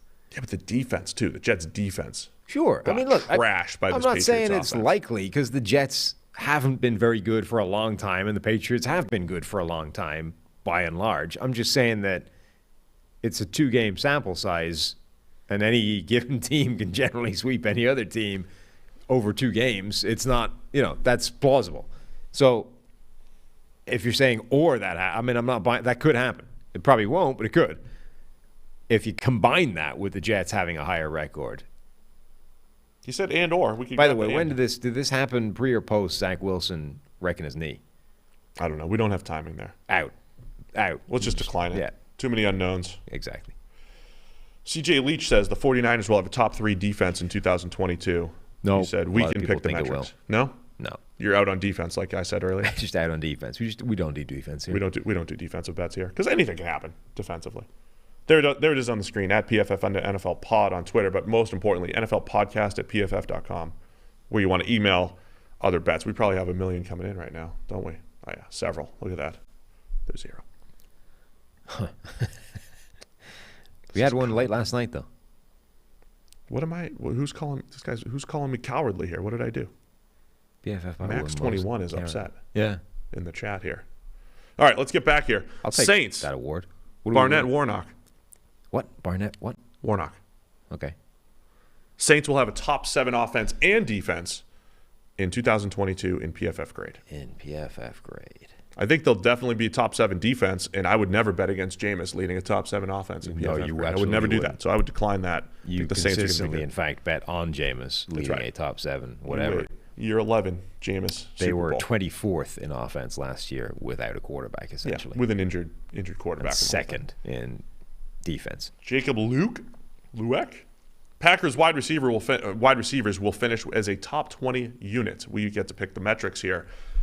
I mean, I would decline this. Wide receiver is one of the most dependent positions, even in advanced metrics. So whether you're using EPA, whether you, even PFF grade, there is dependency on the quarterback. I think Aaron Rodgers will elevate this unit. Our criticism, so when you combine a very good quarterback and a below average receiving unit, you'll still probably get decent results because the quarterback is the bigger driver of this thing. So I'm going to decline it because this is not crazy. Unless you feel passionately that no matter which way we slice the Packers receivers, they're going to be bottom 12. It's more that I don't think I don't think it's a particularly high bar to say get to, above bottom 12. Yeah. You know what I mean? Like, Yeah. if again, it's like I think Green Bay's wide receiver group is very weak. Now, it's less weak than it looked before training camp and preseason because apparently Romeo Doubs is actually really good. So that helps. But getting out of the bottom 12 is not that high a bar to clear. If you said, you think Green Bay's receiving group stinks, I think they're going to be a top 10 unit this year. Now we can talk. But just that they won't be absolutely stinking, no. All right, Alan Cole says the Jets will finish second in the AFC East. Yeah, I mean, Now the only he wants a charity that supports dogs and would like us to donate, or he'll donate. Big dog charity guy here. yeah, I mean, that's great, Jets second. but it could happen. So No, no, you just want to decline it. yeah, we're already supporting a charity giving to. Well, I mean, it's not a shelter. We did that with where's our baseball? I'm bat? just saying I think the Jets are the 4th best team in the AFC East, but if they took a big jump this year, again, I That's what I'm saying. Like, wouldn't be surprised. Get second. Any of the non-Bills teams, I think, could finish second in the AFC East. Will they? Probably not. But could it happen? Yes. Kelvin Benson says the Vikings will finish with a top 3 PFF graded wide receiver core.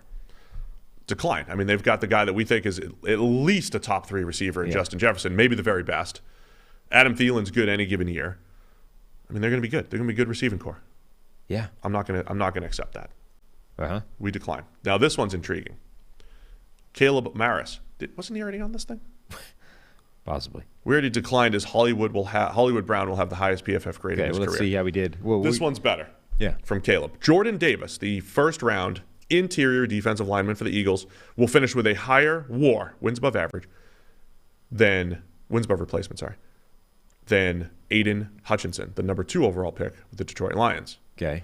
So WAR is a combination of PFF grade, how well you played, weighted to the facet of where you played, run defense versus pass rush, etc., but also how often you were on the field. So in other words, if two players are both average, or if they're both good, if one player plays 900 snaps, the other player plays 400 snaps, the guy playing 900 snaps is more valuable by definition. He's out there, he's giving you better play for more often, right? That is the intriguing part about this. Jordan Davis never played more than 400 snaps in his career. Yeah. And I don't know that he's going to this year. Aiden Hutchinson's going to be an every down player for the Lions. So even if Aiden Hutchinson, as an edge defender, grades at 75 for 800 snaps, and Jordan Davis grades at 85 for 400 snaps, we might be talking about Aiden Hutchinson as the more valuable player. Yeah. I mean, we might be, but this is another thing where Christian Barmore last year was the second rookie defensive lineman in terms of WAR, and Christian Barmore wasn't great last year. Fair. It wouldn't take much for either of those. You know what I mean? WAR does seem to weigh the certainty of run defense. Yeah, like a for little bit example, higher. Alim McNeil was 8th without playing particularly well at all. Like we're saying Alim McNeil needs to take a step forward next year to be an impact player for this Lions defensive line. Now here's where it gets hairy. Caleb has terms. Okay. If he loses, he'll buy 3 years of PFF subscriptions. We're going to lock him into a 3-year contract here. However, if we win, sorry. If he Yes. loses. If he wins, we have to give his son an internship. Huh. We don't have the power to do that. First off, I can't hire people on this side of the company, at least. I can't hire people over here. God knows. I could on my side of the company. Yeah. I'm certainly not going to hire somebody sight unseen just because, See, unfortunately, Jordan Davis had higher WAR than Aiden Hutchinson. the days of the free internship have gone, Like back in the day, you could just be like, sure, we'll take on as many interns as we want. They're free. It's free labor. It's not costing us anything. Now you got to pay them. There's got to be, a process involved. There's HR. There's like a learning, it's a whole thing. None of which we have, we're involved in. That's other people. We just sit here and talk. So essentially, we're not empowered to make that decision. It's like Shark That's what I'm Tank. saying. Based off the terms, I'm out. Correct. Yes. We're out. I was So intrigued, though. we I was appreciate the offer of the 3-year I like the creativity. BFF Plus. Nick Bernlohr. Lower? I'm not. H and an R next to each other at the end? How does that? I mean, that looks German to me. Yeah, I don't know. I don't know German pronunciations very well. Trey Hendrickson will finish with 19-plus sacks or Wow. a PFF grade above 80 to 90 / 80 to reach. 90. We get to choose. That's quite a range. Well, hang on. So there's it might be the same guy. Somebody was saying that, I've been saying Trey Hendrickson backed up a career year with another career year. And they're like, well, he's going to do it again. He's going to have a career year on a career year on a career year. He's just gotten better. He's just getting better. Better and better. And continually gets better. So last year, what did he have last year? It's an or, so we're choosing either one. Trey Hendrickson having 16 sacks last year. 9. That's including the 4-game postseason run, right? No. He had 16 in the regular season? Correct. So the Bengals, who are probably going to put up points, probably going to be winning a bunch of games, or at least in competitive games. In other words, they're going to see a lot of passes. The opportunity for 19 sacks will be there. Now, much like, we're the house here, much like any good house, we do have the injury aspect in our favor. Yep. He's trying to say over 19, there is a chance he gets hurt or whatever. That's the 0-0-0 on the roulette wheel, just to tilt the odds in our Yeah, favor. yeah. The odds are in our favor when it comes to that. The PFF grade, I love Trey Hendrickson coming out of Florida Atlantic, graded well, tested well, finally started to live up to it in year 4. Well, hang on. Let's just forget the grade thing, right? Because that's a big range. Just do the 19 sacks? Yes. He will not get 19-plus sacks. Just won't happen. You just want to do that? Yeah. No. Won't happen, except. So strip out the PFF grade thing because it's a big range and we have to choose one and it could be I'm anywhere. not passionately against this, He's but I just- think he's not getting it. as the house, we accept this. There you go. $20 to charity of your choice if he wins a free PFF subscription. It's a bit of an uneven terms there. Oh, sorry. What were the terms? One PFF subscription valued at $70 Correct. versus $20 to the charity of our choice. I mean, but it's in our favor, so. It's fine. I get it. I guess that offsets us being the house. I mean, it's not my subscription I'm giving away. I don't care. I want to give away subscriptions. That's a fire alarm? You ever noticed how many alarms go off in this building while we're doing live podcasts? It's a different sounding alarm. Yeah. Just Oh, it's a consistent alarm. Oh, look, somebody's moving at pace. Does that mean we're on fire? Is that a real fire alarm? Tyler's Or moving. can we keep recording? I like it. So I'm not sure if it's a good sign or a bad sign. There's people moving around out there, you know? Once again, as always, Tyler, if you could just let us know if the place is on fire. Yeah. And we'll pause the live show. Well, I mean, we don't need to pause it yet. No, we'll just leave an empty desk. We'll just wait till we see smoke. Okay. It's pretty good. Tyler says these bets are on fire. Like we have quite a clear shot to get out. You know, like the exit is pretty direct. Yeah. Yeah. Yeah, I feel good about our exit strategy here. Yeah. Trent Kinval says Russell Wilson will improve over his previous 4-year average PFF grade more than, some math here, more than Patrick Mahomes will over his previous 4-year average PFF grade. In the sort of the trend I'm noticing from my own perspective of these things is the more math you make me do, the less inclined I am to accept this bet. We'll decline this, but off the top of my head, again, I would have to say if you're just averaging grades and not even using snaps or whatever, you're probably looking at Russell Wilson as like an 86 and Patrick Mahomes as like a 90. So the bet was essentially saying Russell Wilson will be higher than an 86, higher than an 86, more than Mahomes will be higher than a 90. There's a pretty good chance both of them will be negative. Which is why we would win that. Or they could be negative, I guess. No, like they will both be negative, but one, like this is just doesn't make, no, it's just bad. It's bad, and it's extra math that I don't want to do. And, sad because he would have bought Manscaped with our promo, but then he wants PFF WAR data. I mean, they should be buying Manscaped with our promo anyway. They should be. I mean, it's not for us. It's for you. It's for you. Exactly. That's why you would buy Manscaped. Mm-hmm. The other thing you can do for you is to get ready for the NFL Week 1 action with DraftKings Sportsbook, an official sports betting partner of the NFL. You bet just $5 on any football game and get $200 in free bets instantly. And now everyone can experience the thrill of DraftKings early win promotion. You get up 7 and you win. Imagine if that was the case. All you have to do is get up 7. You win. That's it. That's all you have to do. Don't even have to close it out. Bet on any NFL team of your choice. And if your team leads by 7 points at any point during the game, you get paid instantly, even if your team loses. DraftKings is safe, secure, and reliable. Best of all, you can deposit and withdraw your cash whenever you want. So download the DraftKings Sportsbook app now. Use promo code PFF. Get $200 in free bets instantly when you place a $5 bet on any football game. It's code PFF only at DraftKings Sportsbook. 21 plus in most eligible states, but age varies by jurisdiction. Eligibility restrictions apply. See DraftKings.com/sportsbook for terms and resources. Gambling problem? Call 1-800-GAMBLER in Tennessee. Call or text the Tennessee Red Line 1-800-889-9789. In New York, call 877-8-467-369. One per new customer. Minimum $5 deposit and wager. $200 issued as 8 $25 free bets. Where are we here? Christopher Messler. I just like the idea that you asked in the building Slack channel if the building was on fire, as if, if it was on fire, the first thing that would happen is people go to Slack. Susie would drop in the Slack. Yeah. Guys, the building is on fire. You might want to leave. Isn't that the best protocol? You go right to Slack? I don't think that would happen, personally. Yeah. But I like your optimism, It's more because I know we're not going to move. All I'm saying is if the answer is a no, it's not real, I feel like we'll get an instant answer, which we didn't. Yeah, but if it is a yes, and actually then we're sitting in an inferno, it's not helping, I just think that's the difference between you and I, You think, you sitting there, with this, like, innocent, childlike, optimism. People will Slack me. Someone's going to...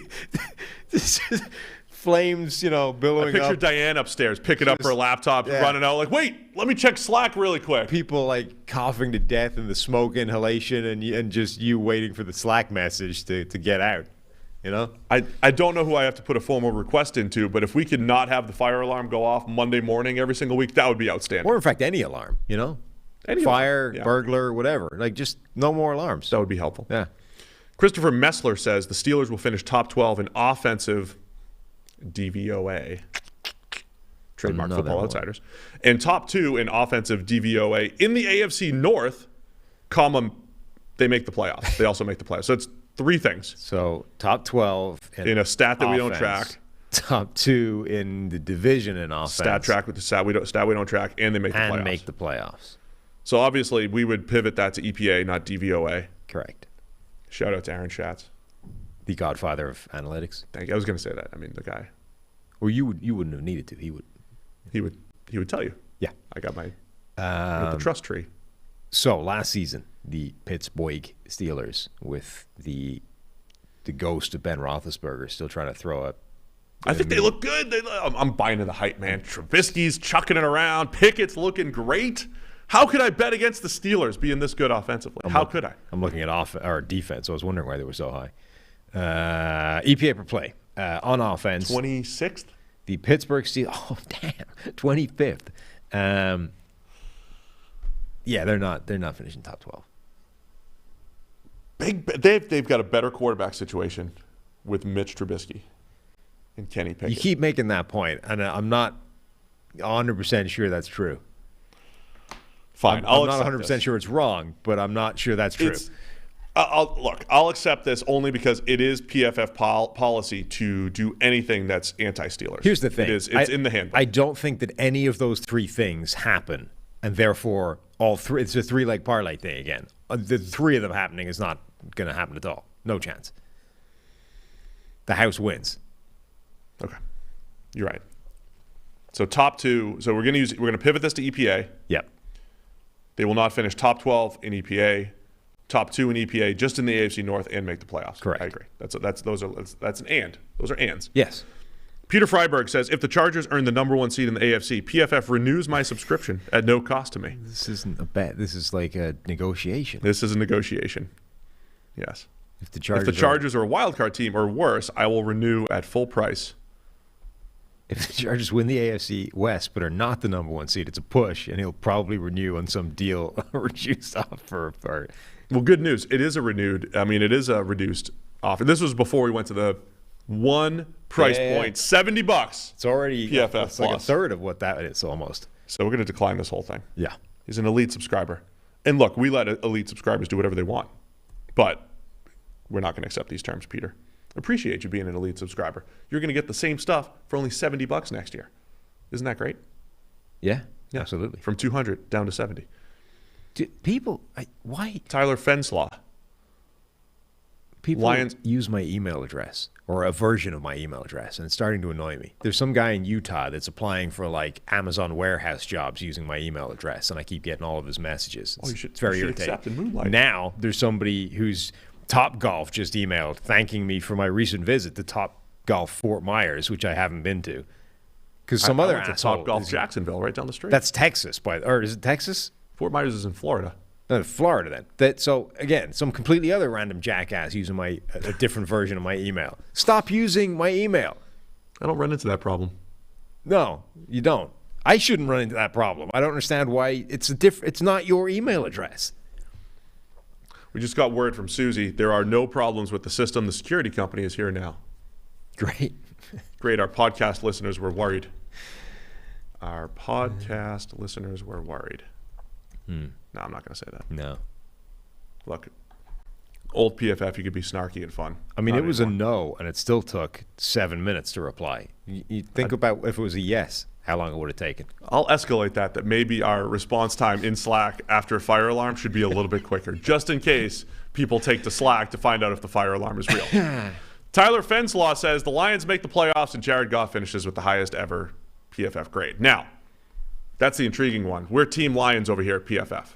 At least over. We're believing in the over. Hashtag restore the roar. Restore the roar, the whole thing. They got Lions shirts upstairs, the whole thing. Eric's got like half of his mortgage for this year probably on the Lions going over, the whole thing. Making the playoffs, not out of the realm of possibility. They're going to be tough. They're going to be biting kneecaps off and the whole thing. Part one, not crazy. Jared Goff finishing with his highest ever PFF grade. Let's not forget 2018. What was he, an 84? If you include the playoffs, it dropped down a little bit. Mm-hmm. We're talking a low 80s Jared Goff. Last year, low 60s Jared Goff. Significant jump here with the Lions. And even if Jared Goff plays much better football, I don't think he has the supporting cast that he had with the Rams to be able to execute that. So that part of it makes it intriguing, but I'm not over here pushing back against the Lions, moving this thing forward because I think it's a real possibility. Yeah. So the thing is, he's going to have a really good offensive line in front of him. That offensive line could be top 5 in the NFL. Frank Ragnow has been one of the best players in preseason. They didn't have him all last season. The offensive line, I think, finished it was 11th, or am I making that up? Somewhere really high last year without Frank Ragnow. Like, he played a few games, then got hurt, was gone for the rest of the season. He's arguably the best center in the league. Yeah. So you add him to an offensive line that's already really good. You suddenly find a couple more weapons at receiver. Amon-Ra St. Brown emerges, that really good slot guy. You've got a good tight end. If DJ Chark provides that vertical threat, if you've got something else there, it's definitely possible. Maybe not likely, but I could see it. Somebody in the chat, by the way, said that Eric Eager would take all of these bets, which is both very true. This is why we did not invite Eric. He'd be calculating the odds in his head and be like, I'm the house in all of these. Yeah, absolutely. It's both very true and not necessarily indicative of what we're going for here. Look, some people just like the action. They just like the thrill. I don't have if you do, call 1-800-GAMBLER. I don't have the bureaucratic wherewithal to keep track of that many bets, Yeah. Like, I might be okay in terms of just wanting in on all that action, but I don't have the time or inclination to organize all of that. I like the fantasy guys who are like, I've got 163 teams, and I've got 63% of George Pickens on my teams. And like, how do you manage this? I mean, I know there are people who have full-time fantasy jobs in the whole thing. I still don't want to do that. But even like maintaining all those teams is a second full-time job. Yeah. Anyway, I'm going to decline this because I don't think it's crazy that.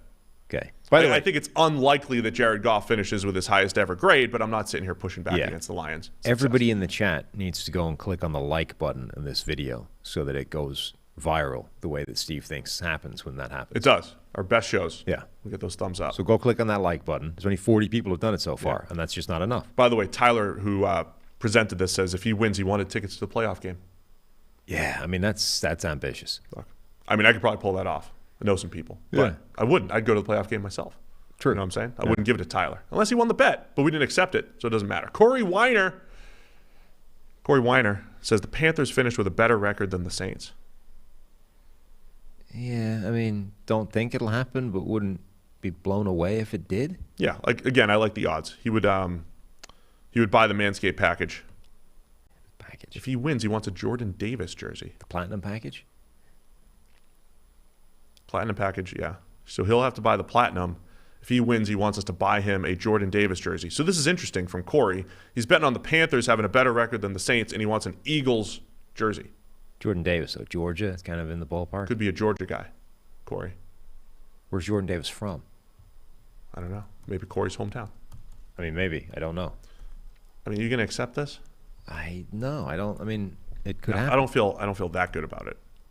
Jordan Davis is from Charlotte, high school in Charlotte. So there we go. Look at you. Born Charlotte, North Carolina. There you go. Dots. See, I got you. He wants the hometown heroes jersey, which, by the way, we're probably not going to buy anybody any jerseys.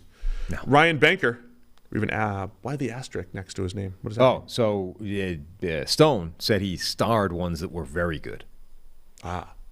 So the ones we'll see Stone. The ones with stars are indication of Stone's preference for these particular bets. Dolphins will win 10-plus games in 2022. I disagree, Stone. I mean, the win total's at 9. Yeah, I mean, he wants to wager a PFF Plus annual subscription free if he wins. Oh, that's why. That's why Stone likes it. He's just trying to flip some product. Yeah, exactly. Slinging product here is what he's trying to do. But we've already made that a condition in all these bets, whether people like it or not. I would not. I don't want to bet against the Dolphins winning 10-plus. No, I mean, I think they will. I think they will. I would lean towards they're going to. Yeah. See how fast they looked in the preseason? Blinded by their speed. Again, like they won 9 games last year. I decline. Sorry, Stone. I mean, I disagree with your take here. They won 9 games last year, and they added Tyreek Hill and some offensive linemen. Like, they should win 10 games. Justin in Portland, Dak Prescott finishes with an 82-plus PFF grade. I mean, another one like this. He does this. That's where he's been the last couple of years. Do we think he's going to drop off and all that stuff? Did you call him, the high-powered engine that is missing parts and the whole thing? Like, you trashed him on TikTok and the whole thing. But I'm not accepting this. He was 84 last year. Yeah. I mean, 85 the year before that. It would be a small drop-off, which is what we're saying. Correct. I'm declining that as well. Steven DeSaro, all 4 AFC West teams, this is in all caps, will make the playoffs. The Raiders or Chargers will win the division, and the winning team's quarterback wins MVP.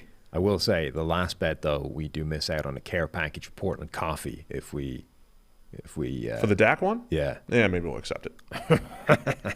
Here's the thing. If you're going to send us free coffee, I will accept. Yeah. Yeah, let's just accept it. Okay. So we're going to go back to Justin in Portland. And accept it purely because he's offering coffee if he loses. Yeah. Okay. Yeah, I'm good with that. I think that's fair. So, I mean, I'll accept almost any bet where I'm giving up a subscription that doesn't change my life at all. Oh, yeah. In exchange for coffee. Yes. I'm just full disclosure here. I am willing to give away PFF subscriptions for coffee. Essentially, if we are giving away something that doesn't cost us anything but can gain us coffee, yes, we're in. I mean, I'll give away all the books that you get sent. I don't care. But in exchange for, coffee, especially from the Pacific Northwest, all in. Portland, not Washington, though. It's not a Seattle. It's a Seattle. Yeah, but it's coming from up there. The Timber Rattlers. Is that the soccer team up there? Timber Rattlers? What? Yeah. Soccer team. Played in the stadium with the Portland Beavers, and I think the Timber Rattlers were the soccer team there. I can't possibly. That's a thing? I think so. The Timber Rattler. What is a Timber Rattler? I don't know. Look it up. I just know it was like the one good place to pitch in the Pacific Coast League. Get that baseball. The Timber Rattlers is indeed a thing. It's a Wisconsin minor league baseball team. Oh, wrong one. Yeah, that's wrong. And it does appear to be a snake. So this is What's a snake. the name of their soccer team? I don't remember. Sorry, I'm losing my mind here. Let's go. We'll accept the Dak bet because I like coffee. That's about it. So this one from Steven. All 4 AFC West teams. I mean, just that is going to be nearly impossible. First article that comes up in Google related to the Wisconsin Timber Rattlers, by the way. Headline for you. You like this. Wisconsin Timber Rattlers engage in bullpen clearing fight on wrestling night. Wow. So, oh, man. That was only yesterday as well. That's just right up my... How did I not have wrestling night in my career? The minor league baseball appears to have got some incredible dumbass names for teams. The Rattlers apparently played a team called the Sky Carp. I don't even know who they're from, where they are. That's in the Midwest League, I believe. They appear to be from somewhere called Beloit. Ah, Beloit, yeah. They used to be something else. A sky carp. Our best. A carp is a fish. How can you have a sky carp? Dude, don't even. I don't know how I screwed up Timber Rattlers with the soccer team. I'm sorry. Just an embarrassment. There's also the. I'm a little jealous that they had a wrestling night, and I was not playing minor league baseball at the time. The Cedar Rapids Colonels. The Colonels, yeah, of course. Not colonel as in one of the military official. Colonel as in of corn. One of the Iowa teams in that league is in a place that they like manufacture paper or something like that, and the whole place I guess just smells horrible the whole time. So related searches, Midwest League teams. It is just a list. Dayton Dragons. Just a list of dumbass team names. South Bend, they still in there? South Bend. Fort Wayne Tin Caps. Yeah, Fort Wayne. West Michigan White Caps. There's a lot of cap involved here. A lot of caps. Peoria Chiefs. Okay, fine. River Bandits. The Burlington Bees. The Great Lakes Loons. Great Lakes Loons, yeah, that's a newer one. Yeah. The Lansing Lugnuts. There's a team named after a small Lansing Lugnuts. construction piece of equipment. They've been there forever. Des Moines might have been the place where it was. Lumber Kings. Who's that? Clinton? Clinton. Oh, that's where it is. Clinton is the place. Look up Clinton in like paper manufacturing. Like, we're not doing this right here. This is why the shows go long. There's another Timbers. There's a lot of wood related teams in the Midwest, apparently. All I know is the best promotion we had was Mad Tight 90s Night, featuring Mr. Belding from Saved by the Bell. It was just me and Mr. Belding in the dugout exchanging Saved by the Bell trivia.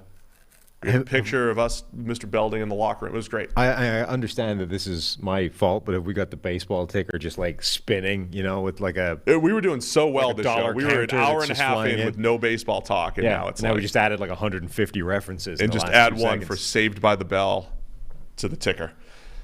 So we'll accept this bet, right? This is ridiculous. What was the bet? I got distracted by Steven DeSaro was saying all 4 AFC West teams are going to make the playoffs. Oh, I like this. The Raiders or Chargers will win the division, and the winning team's quarterback wins the MVP, meaning he's saying Derek Carr or Justin Herbert has to win MVP here, or their backups. Could be Chase Daniel. Was this the guy? I think this was the one where I think I read this email. He wants an interview for an internship. I mean, immediately you're probably not going to get it. This is a ridiculous bet. Yeah, I mean, again, It's just for fun, though. not really in our control. But No, I but think, we'll exchange subscriptions here. But I think this was. I mean, I'm inclined to like strip this out and just have it as the AFC. All 4 teams make the playoffs. I like that. Yeah. You wanna Like, just forget keep the other ones, but like let's just keep the other ones just to see the original. Yeah. But we will also give him a pass. If all 4 teams win, we will pay up. Right. Make that note, because I think that's the interesting thing, right? We've been saying all along that, hey, the AFC West is the best division of football. All 4 teams are really good, but one of them is probably going to miss out / look worse than they are just by virtue of being in that division. They all beat each other up. There's a lot of good teams in the AFC. But he's saying, I think this was the guy who was saying not only is it possible, but actually probable that all 4 teams will make the postseason. He feels like the guy who would then take it to Reddit and go through every single game and the scenarios in which this would happen. Like, here's the game-by-game breakdown. There you go. Who Hang on. needs I've to got win this or guy's lose. email because I knew it was attached to something else. He also had this long email that admittedly I haven't quite read all of because, anyway, he wants to remove the kicking game entirely. Just outlaw kicking, which, frankly, I can get on board with Okay, that. now he's back in. He's back in as an interview candidate. If your manifesto for you running the world, I'd sign up to that. Anyway, his bet. I know you doubted that there would be an AFC West bet that's too far-fetched for you to disagree with, but he has one. Not only is it mathematically possible for all 4 AFC West teams to make the playoffs, but I want to bet that it's the most likely outcome. And not only will all 4 teams make it, but the winner will be either the Raiders, Chargers, and the quarterback of the division will win MVP. That's the bet. But I'm on board. I like the idea that all 4 teams will make the playoffs in that division. Most likely outcome. Yep. All right, so we accept that bet. Christian Geiger says the 49ers D-line will finish top 5 and Nick Bosa will be a Defensive Player of the Year consideration. Of course, that's possible, so we'll decline that. Yep. There's some likely stuff in there. Chad Gialandoni, Jaquan Brisker will be the highest graded defensive rookie. So it's another one where, like, yeah, we're the house. It'd be great. However, Jaquan Brisker is a model guy. I do not bet No. against model guys. Evidently, the theme with the Stone starring of the good bets is to do with the terms, because this guy says if he wins, he wants to write and compose a new PFF NFL podcast intro song. If he loses, he'll donate to a charity of our choice. Okay, so let me backtrack a little bit here. Even though I am a Jaquan Brisker believer, and I believe this is like emotional hedging. This is like you bet on the outcome you don't want to happen because you get something cool out of it if your team loses. If we lose this bet, he writes us a new song. Do you think that's a win or a loss? For us, I think it's a win. It's a win, right? Yeah. Unless, does it sound like a circus music or something like that? Maybe we have a terrible that's true. intro. If is he trying to mess with us? We would still need to retain the right to not use the song if it stank. But I like the idea of getting one. Of course we do. We own the podcast. It's our podcast. This isn't legally. It's not a legally binding Google Doc, right? I wouldn't want to test that in a court of law. The court of law. Look, you wrote in cell E17. You will accept his new song. You have to play it. You've got a pretty ridiculous litigious country over here, is all I'm saying, and we have things written down in a Google document. I wouldn't want to test that. Just saying, the lawyers work extra hard here. Jaquan Brisker will be the highest graded defensive rookie. So yes, even though he's a model guy, I think he's going to be a top 5 graded rookie over the next few years and all that stuff. The Bears safety. I'll accept just because I want to see. Yeah, I'm rooting for both things. That's what I'm saying. Emotional hedging. You're right. It's perfect. Emotional hedging. Daniel Dovell. Jameis will have a higher passing grade than Russell Wilson and Kyler Murray after Week 12. He wants to end it there and then they play the Bucs. If he wins, you have to wear a Saints jersey. Don't they own the Bucs? Why on is the that a Week problem? 13 preview pod. If he loses, it's $50 to a charity of your choice. So they play the Bucs in Week 13, and he's saying from 13 to 17. Jameis is going to have a higher passing grade than Russell Wilson and Kyler Murray. This is too much. It's too complicated. Too complicated. Yeah, you're right. I'm out. Even with the better terms offered, I'm still out. Oh, look, this guy gave you a pronunciation guide. Kai Seichow. There you go. Kai Seichow says... It'd be pretty funny if you butchered the first part where he didn't give you it was K. Oh, it's K. It's K Seichow. No, yeah, it's K. It's got to rhyme with say. K Seichow. Man, good job. Maybe you needed pronunciations for both just to be safe. K Seichow. Panthers will win the NFC South. Steve Smith jersey on the line. If he wins, we buy him a Steve Smith jersey. If he loses, he'll buy an annual subscription. Oh, yeah, for him. Yeah. We're not buying jerseys. Declined. I mean, it's great. That's I don't think really the Panthers are going to win the NFC South, though. I think we should accept Let's just accept that. Yeah, the Panthers aren't going to win the NFC South. That's not going to happen. Yeah. So we're doing it for subscriptions. If we get burned by Baker. Imagine. He becomes the guy we thought he'd be in 2018. That would be annoying. Lucas Litzinger. Whoa, dude. Wow. Just let everything I should have been saying in my head. Drew Lock will finish with a 77-plus PFF grade. Must start at least 5 games to activate bet. These are terms and conditions, guy. This is like still pending. It has to stay pending because it's always pending until Drew Lock goes anywhere near the field. Inactive. So he is not the starter, which means he needs to get at least 5 games of starting with Geno as the I'm starter. less likely to take this because if Lock gets out there for 5 games, anything can happen in 5 games. I mean, 77 is not that high a number. It's not that crazy for a 5-game sample. I mean, didn't we just say that Geno managed that last year, and we don't think Geno's that good? Boom. Another college team in for PFF IQ. Just going to start tweeting that out every single time. You should. Just boom, like a new recruit. So we're going to go we're going to accept, but it's inactive. Geno had 74 last season in his 4-game. Yeah, let's just accept this. You make fun of Drew Lock enough that we feel like we have to. I mean, look, only 3 left. Oh, 2 left. One we already accepted from Vortex from YouTube. How they doing? How the thumbs up doing? Man, we're still slacking. Everybody pound the thumbs up. Do the thumbs up button. Forest Browns. Colts will get a first-round playoff bye and make the AFC Championship game. Yeah, I mean, no. Unlikely, but I'm not sitting here betting. Correct. Yeah. Travis Stoller. I definitely don't want to do that one in terms of if he wins, he gets. Travis. If we win, PFF subscriber. If we lose, we have to chug St. Elmo's cocktail sauce on the show. No, not doing that. So here's the thing. I do not want to chug St. Elmo's cocktail sauce. It is hot. I usually take a dab. But here's the thing. Shrimp. It's not hot. It's horseradish, which is a different thing, and it's evil, and I don't like it. Yeah, it's not great. I will eat. I like a touch of it on the shrimp from St. Elmo's. The only thing I'm intrigued by is that we're getting St. Elmo's to the show here. So if someone's going to deliver St. Elmo's. No, he's just the sauce. Just the sauce? Yeah. Oh, I thought we were getting horseradish is food of the devil, and I don't want any part of it. I would eat one of those ridiculous death spiral chilies that I have, but I'm not. Horseradish can go to hell and die. And then if we win, so they're Indy, so he's from, he's pushing Indianapolis, and then if we win, he will chug Skyline chili. And here's the thing: I would never. I don't want to see anybody do that. I would never wish that upon my enemies. No, I wouldn't. I would not make anyone chug Skyline chili. I just don't. I don't want any part of that. Correct. Me or anyone else. This last one's stupid. Travis Stoller. Sorry, man. The Ravens will win the AFC North. They're like the favorites in the AFC North. You just really, okay. That's fine. Listen, I mean, try again. You can try again in the future, Travis. Just not your best effort. Trying to grow a podcast here, and you probably don't want to do that. We may have lost Travis. We may have lost Travis with that one. Very condescending from me, looking down on him. If he loses, $250 to a charity of our choice. If he wins, he gets to come on the show, and we'll still donate $100 to a charity of our choice. That is quite. Okay, I didn't mean to trash you, Travis. I did not mean to. I see the money. I see the dollar signs here. But yeah, we're probably not having you on the show.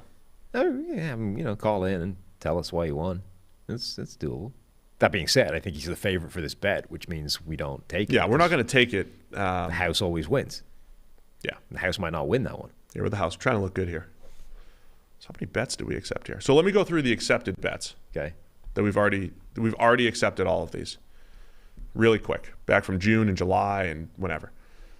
This was the Patriots' top 3 picks will add more WAR than the Ravens' top 3 picks this season from Jake Peters. We had Jordan Sell saying Daniel Jones will be a top 12 quarterback in PFF passing grade. We accepted that. Jake Botticello said Bills O-line will be top 5 in PFF grade this season. Yep, we accepted that. Thomas Stewart says the Seahawks will win 8+ games in 2022. We said, nope, that's not happening. We'll accept it. Brian Kuhn says Zachary Wilson breaks into the top 5 in PFF WAR this season. That was the Zach Wilson one. Elliott says the Raiders, Dolphins, Eagles. This is a good one. Raiders, Dolphins, Eagles. Those are your 3 with wide receiver 1 additions. Will have higher EPA per play than the Titans, Packers, Chiefs by whatever, end of the season. We said move it to the end of the season. This was Lucas's. We already did this one. We already accepted Drew Lock will have a PFF grade above 77. He amended it after. This is what he did. He amended it after the fact. We already accepted it. He amended it after the fact. It's got to be activated by Drew Lock playing football. Correct. Brady Ackerley says the Vikings will finish top 5 in PFF's end-of-year O-line rankings. Yep, we accepted that. Another guy says Patriots Vishnu Sirinivas. Nailed it. Patriots wide receiver core will be better than the Bills wide receiver core. We decided we have to figure it out. Collective PFF grade. We accepted that? I thought we said that's not that crazy. No, we accepted it. And then Zach Wilstrop, Cowboys will finish last in the NFC East. Mm-hmm. And he is a Cowboys fan. He's just very pessimistic. Yeah. Realistic, I think, was how he termed it, but pessimistic, I think, is a more accurate reflection on what that bet is. So that's 10 accepted, and we're going to make this document available. How many did we just accept here today? Felt like not many, but that's quite a few. It's another 17. There you go. So 27 total bets. 27 total bets for this season. There we go. It's not bad. We get action. This feels like Eric in a CFL game. It's just 27 bets. Eric was in Vegas over the weekend. I imagine that's a fraction of the number of bets Eric put on during that weekend. You can hear all about Eric's weekend on the PFF forecast. You know, if you want to hear about someone's weekend in Vegas, you can go to the PFF forecast. He's going to tell you about it. I wonder how it went. All right, 27 bets. Appreciate it, everybody. That was great. I like this idea. And we'll he was on in see how it goes. he was on in VSiN, it was at Vegas Sports something network. I don't know what VSiN stands for, but something like that. He was on VSiN, yeah. But they have a studio inside the Circa Casino. They were trying to get me on there when I was doing the road trip, but we were like, in and out, and it wasn't time for that kind of thing. But Eric was there. I will say that the showers in Circa are life-changing. They have the greatest combination of volume and pressure that you will find anywhere in a shower. I'm going to tell Derek. And also that you're a big fan. For your, unique challenges of showering. Yeah. It was a very high, shower head. There wasn't any kind of headroom concerns. So phenomenal showers. You should tell him. Absolutely. All right, we have one last take here. Max21 from the chat. I think he was peppering us with nonsense in the YouTube chat, but he's a subscriber, so he's allowed to. Has also emailed us, and he said, I bet he's going to bet that at least 4 quarterbacks will throw for 40-plus touchdowns this year. And he goes back through the list. The last time there was as many as 3 was 2020. Most years have 0 or 1. I just like the terms. If he wins, Sam has to unblock him on Twitter at Oblong Takes. Look at that. We're just going to elevate his Twitter account here. Remember, he'll donate $20 to charity next year. Remember, there's an extra game, so there were 2 last year. Yeah. And there was 1 at 38. Yeah, and make a bunch it at 37. 42 touchdowns and we'll talk. Make it 42 touchdowns and we'll talk. Extra game. Skews everything. Steve doesn't like it. He thinks there'll be 4 quarterbacks to throw 40-plus touchdowns. All right, is that it for today? Yeah. I believe it is. Well, thanks to everybody for tuning in. We'll be back here on Thursday. We got Mike Renner. We'll probably talk. We're going to talk more than just his podcast, right? We're going to keep him for the whole show. Yeah, I mean, the rookies and stuff. Talk about the rookies, everything he's looking forward to. Cut days tomorrow. So there will be 864 or so players released, some of them coming back to practice squad and the whole thing. You're going to see insiders tweet about this and the whole thing. They're all going to tweet the same tweet. Like, hey, we've got a lot of cuts coming up. But there's a lot of news that comes out of that. Trades, always a potential. So we'll talk about that on Thursday. And on the PFF NFL Daily, don't forget to hit the subscribe button on the Daily. which comes to you daily, Monday through Friday, the quick-hitting version of Steve and Sam. Hit the thumbs up button on your way out. Thanks to everybody for tuning in. We'll see you on Thursday.